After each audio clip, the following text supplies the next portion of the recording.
जब से कर्नाटक में सिद्धारमैया की लीडरशिप वाली कांग्रेस की सरकार आई है, स्टेट में समस्याओं का जाल खत्म ही नहीं हो रहा।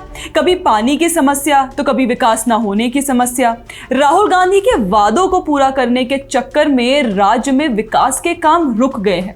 सरकारी विभागों और सेवाओं की कीमतें बढ़ा दी गई हैं। उसके बावजूद गवर्नमेंट सर्विसेज की डिलीवरी लगातार खराब होती जा रही है। बेंगलोर शहर ट्रैफिक के लिए जाना जाता है, पर पिछले कुछ समय से ट्रैफिक की समस्या के समाधान को लेकर कोई ठोस कदम नहीं उठाए जा रहे हैं। अब मुख्यमंत्री सिद्धारमैया ने एक नया शगुफा छोड़ा और विप्रो के अजीम प्रेमजी से रिक्वेस्ट किया कि वे विप्रो के सरजापुर कैंपस को सार्वजनिक यातायात के लिए खोल दें। अब सिद्धारमैया को यह क्यों लगा कि अगर पब्लिक ट्रांसपोर्ट विप्रो कैंपस के थ्रू पास किया जाए तो ट्रैफिक की समस्या का समाधान हो जाएगा, यह तो हमें नहीं पता। लेकिन उन्होंने इसे लेकर प्रेमजी से रिक्वेस्ट की तो प्रेमजी ने सीधा ना कह दिया। प्रेमजी का कहना था कि विप्रो का कैंपस पब्लिक थरोफेयर नहीं है, और बात भी सही है। बिना किसी इमरजेंसी के प्राइवेट प्रॉपर्टी पब्लिक थरोफेयर के लिए इस्तेमाल नहीं की जा सकती। अब चूंकि एक उद्योगपति एक चीफ मिनिस्टर के रिक्वेस्ट को खारिज कर रहा है, तो जाहिर है कि न्यूज़ हेडलाइन बनेगी ही, और बनी भी। पर हमें ये न्यूज़ देखकर यह लगा कि ट्रैफिक की समस्या के समाधान का ये कौन सा तरीका है। कर्नाटक जैसे राज्य का सीएम गंभीर प्रयास करने की जगह ऐसे कॉस्मेटिक प्रयास करके क्या साबित करना चाहता है। आखिर विप्रो का कैंपस एक वर्क प्लेस है, और जाहिर है कि उसे वर्क प्लेस की तरह डिजाइन किया गया होगा, जहां से हजारों एम्प्लॉयज काम करके दुनिया भर के क्लाइंट्स के लिए 24/7 सर्विसेज डिलीवर करते हैं। ऐसे में अगर वहां से पब्लिक ट्रांसपोर्ट आने जाने लगे तो उनका वर्क एनवायरनमेंट क्या होगा, उनकी सर्विसेज डिलीवरी क्या स्मूथ चल पाएगी। ये ऐसे सवाल हैं जिनके बारे में सोचकर सिद्धारमैया को अजीम प्रेमजी के सामने अपना रिक्वेस्ट रखना चाहिए था। आखिर ऐसे रिक्वेस्ट के इम्प्लीमेंटेशन के बाद किस तरह की समस्या आ सकती है, इसे समझना इतना भी मुश्किल नहीं है।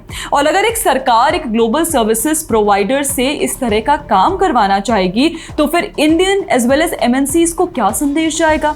इस तरह के रिक्वेस्ट से क्या आने वाले इन्वेस्टर डरेंगे नहीं। दोस्तों, वर्तमान कांग्रेस की वर्किंग स्टाइल देखकर इस बात से इनकार नहीं किया जा सकता कि इस तरह का रिक्वेस्ट करके सिद्धारमैया विप्रो के प्रति बेंगलुरु के आम नागरिकों के मन में एक कंटेम्प्ट पैदा करना चाहते हैं। वे ये भी चाहते हैं कि जनता में ये संदेश भी जाए कि वे ट्रैफिक की समस्या के समाधान को लेकर गंभीर है, और विप्रो के ना करने के बाद जनता के बीच ये संदेश भी जाए कि इंडस्ट्रियलिस्ट को जनता की कोई चिंता ही नहीं। रिक्वेस्ट करने से पहले उन्हें पता भी नहीं होगा कि अजीम प्रेमजी उनका रिक्वेस्ट ठुकरा देंगे, पर उन्होंने ऐसा इसलिए किया ताकि इंडस्ट्री के प्रति आम लोगों के मन में शक पैदा किया जा सके।